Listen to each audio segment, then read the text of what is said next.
आज के लेक्चर में हम अप्लाइड मैथ सेकंड के अंतर्गत निश्चित समाकलन को पढ़ेंगे। इससे पहले हमने एक पार्ट इसका देख लिया था। लास्ट लेक्चर में हमने डेफिनेट इंटीग्रल की कुछ बेसिक इन्फॉर्मेशन और डेफिनेशंस को देखा था। आज हम इसी श्रृंखला में कुछ क्वेश्चंस को सॉल्व करेंगे। ठीक है, तो इस क्लास का पहला प्रश्न देखते हैं। कह रहा है इंटीग्रल दिया हुआ है 1 से 2 लिमिट है और x log x है। ठीक है, तो हमें इसका इंटीग्रेशन करना है। हम इसको दो तरह से कर सकते हैं। पहला काम तो हम ये कर सकते हैं कि इसका हम पहले इंटीग्रेशन कर दें और इंटीग्रेशन करने के बाद इसको लिमिट लगा दें, और दूसरा काम हम ये कर सकते हैं कि हम लिमिट को साथ में लेकर ही चलें। ठीक है, तो ये छोटा सवाल है, इसको हम कैसे भी लगा सकते हैं।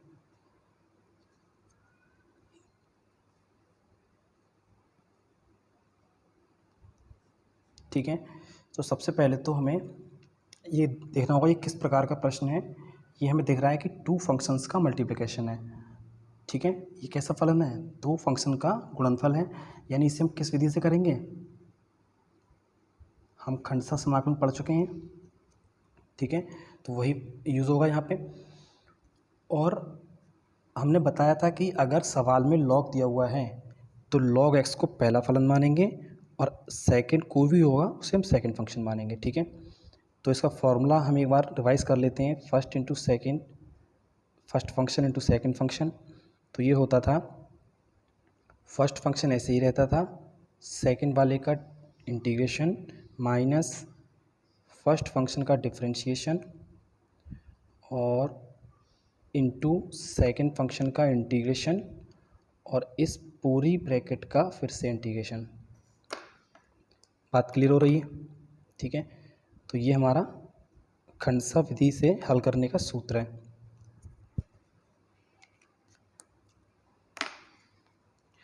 अब हम यहाँ पे लगा देंगे इसको।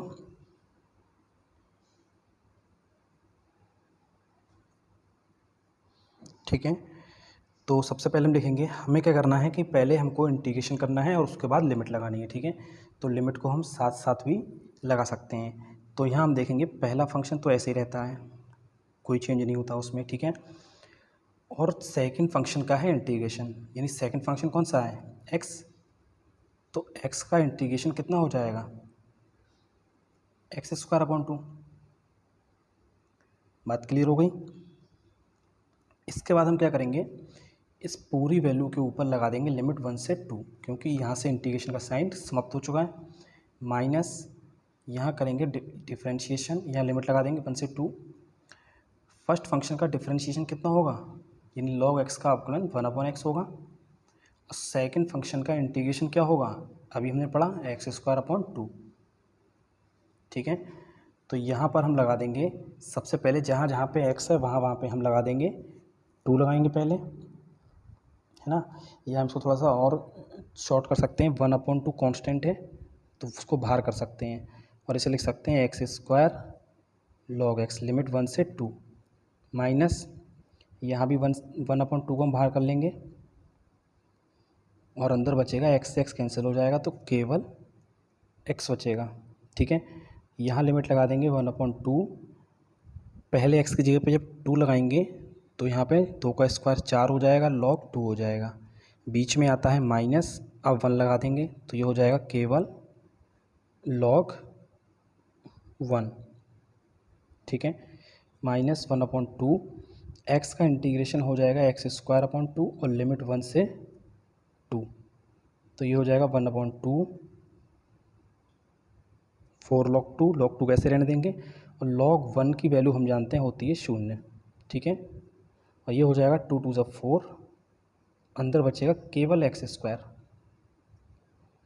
तो 1/2 इंटू ये है 4 log 2 माइनस 1/4 ब्रैकेट में पहले अपर लिमिट के स्थान पर लगाएंगे 2, तो 2 का स्क्वायर 4, फिर लगाएंगे -1। सिंप्लीफाई कर लेंगे इसे, ये 2 से कैंसिल हो जाएगा, 2 log 2 और 4 में से 1 जाएगा तो 3/4। ठीक है, तो सी यहाँ लगाते नहीं है क्योंकि यहाँ पे हमें एक निश्चित वैल्यू मिलती है, एक फिक्स वैल्यू मिलती है, इसीलिए हम बोलते हैं इसको निश्चित समाकलन या डेफिनेट इंटीग्रेशन। बात क्लियर हो रही है? ठीक है, अगले सवाल की तरफ चलते हैं।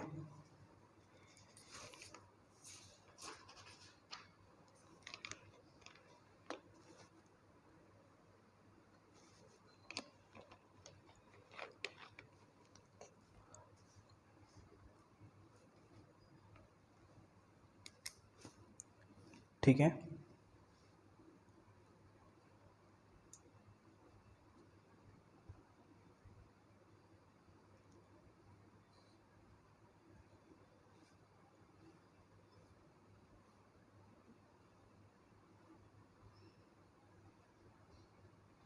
लिमिट दे रखी है 1 से 3 cos log x upon x।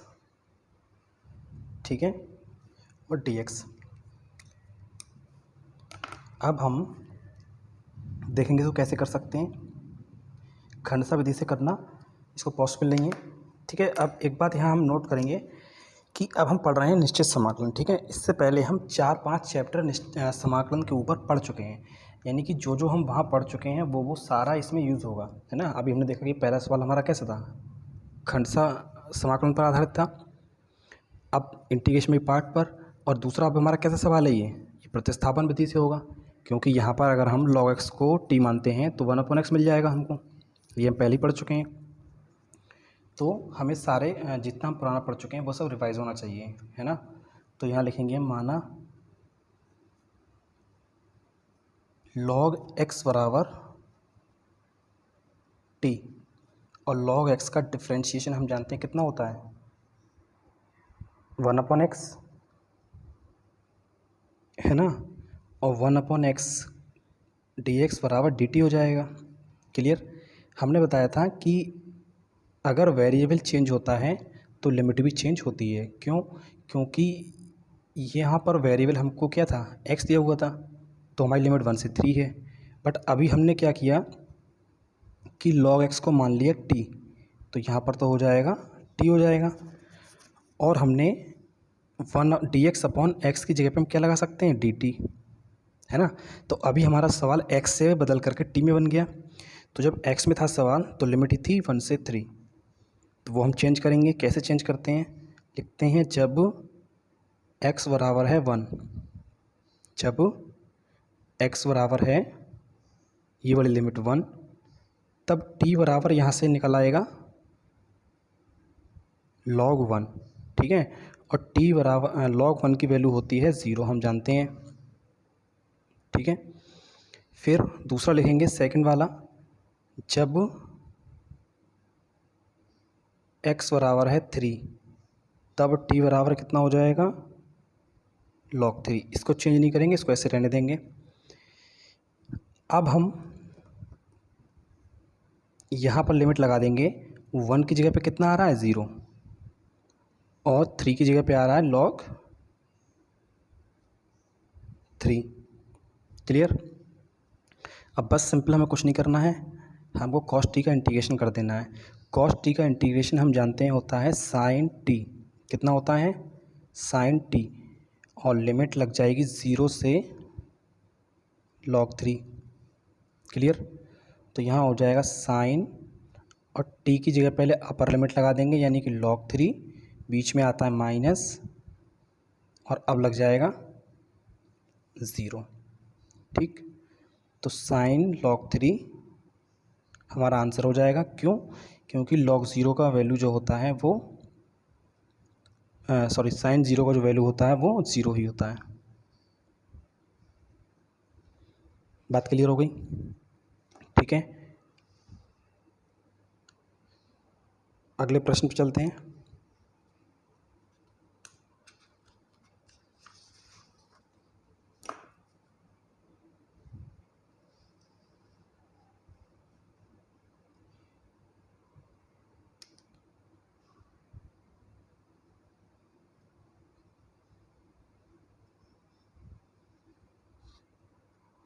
Question number 3 है ये।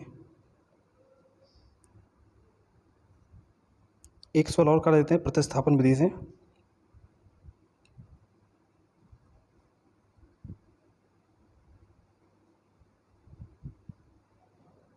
ठीक है, sine cube x into cos x, ये भी बिल्कुल आसान सा सवाल है।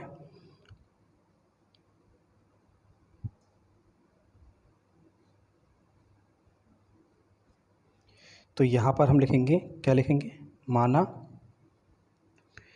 साइन एक्स को भी टी मान सकते हैं। साइन एक्स को टी मानेंगे तो कॉस एक्स टी एक्स बराबर डी टी हो जाएगा, बट कॉस एक्स को नहीं मान सकते।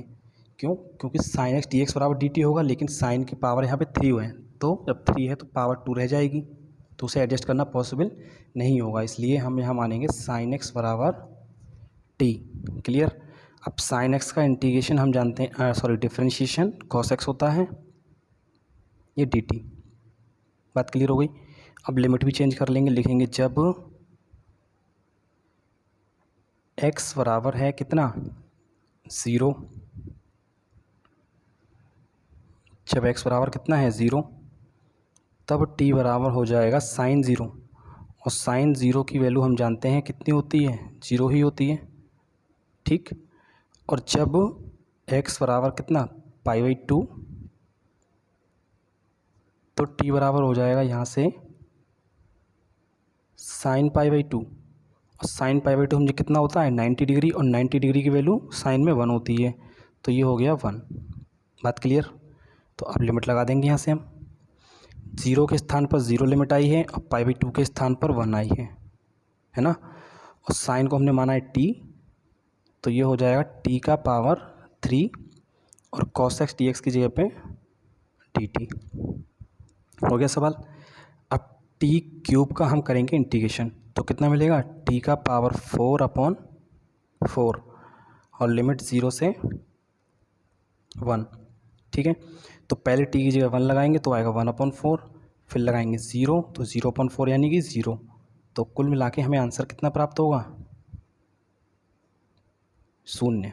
ठीक है, यानी 0, सॉरी कितना, 1/4। क्लियर?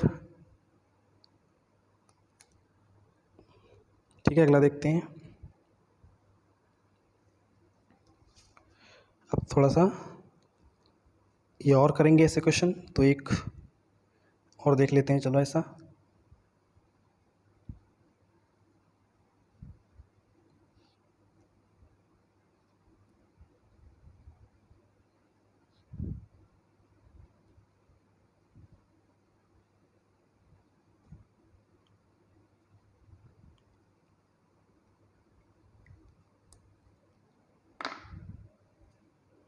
ठीक है, सवाल दिया है cos x upon 3 + 4 sin x, तो ये भी हमारा प्रतिस्थापन से होगा, क्योंकि यहाँ पे हमें दिख रहा है cos और sin दोनों दिए हैं, और cos और sin दोनों दिए हैं, इसका मतलब ये है कि sin x को मानेंगे तो cos x dx हो जाएगा, और cos x को मानेंगे तो sin x भी हमारा बन सकता है, लेकिन यहाँ नहीं बनेगा, क्योंकि यहाँ पर dx के मल्टीप्लाई में केवल cos x है। तो यहाँ आप किसको t माने, बता सकते हैं आसानी से।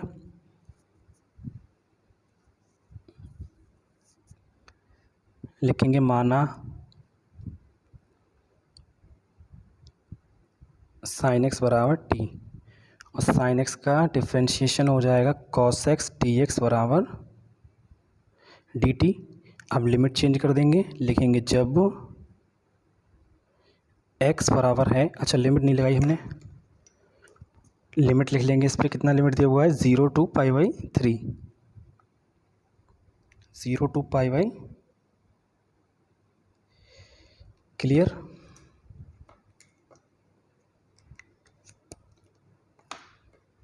ठीक है, तो जब हमारा x बराबर है 0, तब t बराबर हो जाएगा साइन, और x की जगह कितना लगा देंगे हम, π/3, और साइन π/3 कितना होता है, यानी साइन 60 डिग्री। ठीक है, और 60 डिग्री की वैल्यू हम जानते हैं कितनी होती है, √3/2। ठीक है, ऐसे ही जब लिखेंगे जब x बराबर कितना, π/3।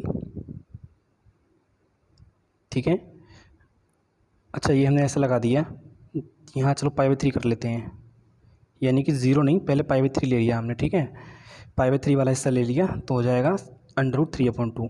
और जब ज़ीरो है, जब हम x की जगह पे ज़ीरो लेते हैं तब t बराबर कितना हो जाएगा, sin ज़ीरो। और sin ज़ीरो हम जानते हैं कितना होता है, ज़ीरो। ठीक, तो ये दो वैल्यू हमारे पास मिल जाएंगी। यानी ज़ीरो पर हमें ज़ीरो ही मिलेगा और पाई/3 पर हमें √3/2 मिल जाएगा। बात समझ आ गई।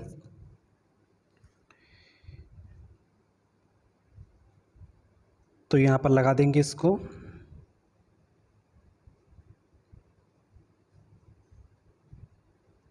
ज़ीरो की जगह पे ज़ीरो, पाई/3 की जगह पे √3/2 और cos x dx की जगह पे हम लगा देंगे dt/3 + 4 sin t। ठीक है, ये हमारा सवाल हो गया। अब हमें दिख रहा है नीचे 3 + 4 sin, अरे ये क्या लिख दिया, कोई बात नहीं, दोबारा लिख लेते हैं इसको। 0 to √3/2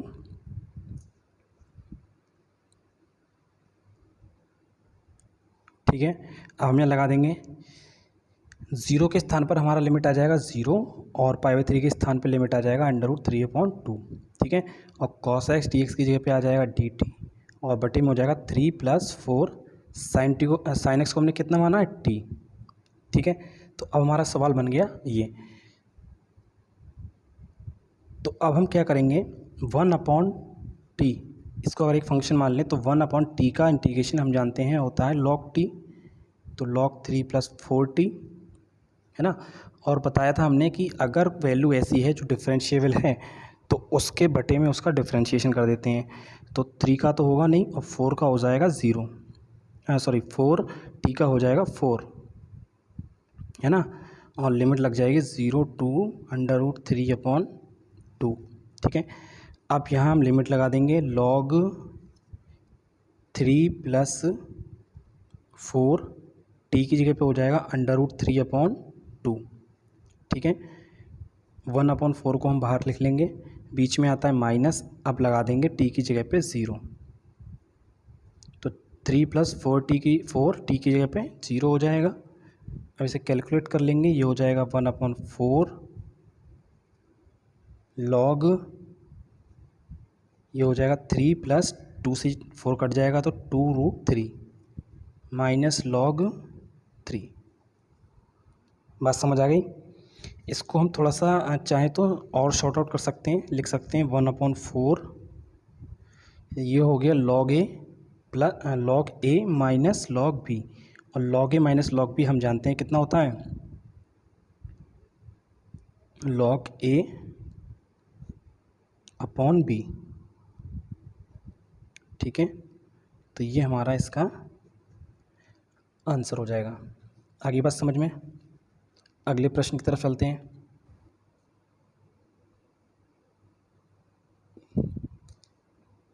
ठीक है, इस लेक्चर का आखिरी क्वेश्चन देखते हैं, क्वेश्चन नंबर 5। तो ये है 1 से 2 लिमिट और log x/x²।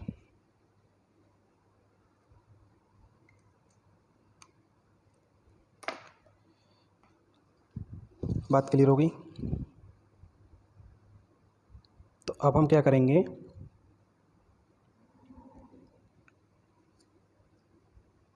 इसको लिखेंगे 1 से 2, 1/x² को ऐसे अलग लिख सकते हैं और log x को अलग लिख सकते हैं।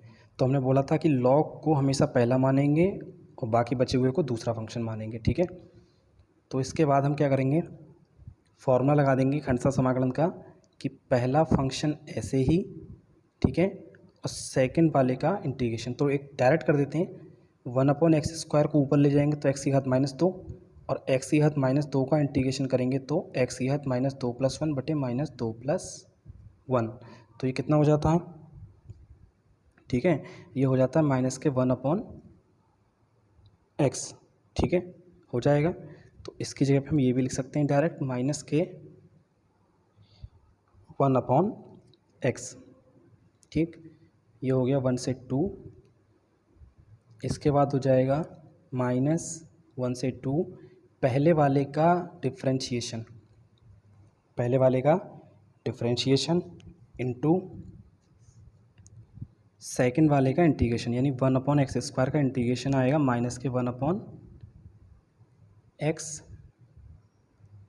इसके बाद यहाँ पे हम सॉल्व कर लेंगे, माइनस को बाहर कर लेंगे और इसे लिख लेंगे log x/x और लिमिट 1 से 2, ये माइनस और ये माइनस हो जाएगा प्लस और बचा 1/x²। ठीक है, तो 1/x² को हमने अभी इंटीग्रेट किया है, ये यही हो जाएगा ना, x की घात -2 फिर से यहाँ लिमिट लगा देंगे x की जगह पे 2, तो log 2/2 माइनस log 1/1 प्लस इसका हो जाएगा -2 + 1, थोड़ा सा कर देते हैं इसको, यही हो जाएगा सेम। तो log 2/2 और log 1 होता है हम जानते हैं 0। यहाँ पे बचेगा माइनस के 1/x लिमिट 1 से 2। ठीक है ना, तो माइनस के log 2/2 और ये हो जाएगा -1/2, ये माइनस को बाहर कर लेंगे हम और x की जगह पे 2 लगा देंगे, फिर लोअर लिमिट और x की जगह पे 1। ठीक है, तो माइनस का log 2/2 माइनस यहाँ बचेगा माइनस के 1/2। तो कुल मिला के जो हमारा आंसर आएगा वो आ जाएगा माइनस log 2/2 प्लस 1/2। ठीक है, और शॉर्ट कर सकते हैं इसको, यहाँ से 1/2 कॉमन ले सकते हैं, तो यहाँ बच जाएगा 1 और यहाँ माइनस log 2। बात क्लियर हो गई? तो ये हमारा फाइनल आंसर हो जाएगा। ठीक है, तो बस आज की क्लास में इतना ही रखते हैं, बाकी अगली क्लास में हम ऐसे और भी अच्छे क्वेश्चंस को डिस्कस करेंगे।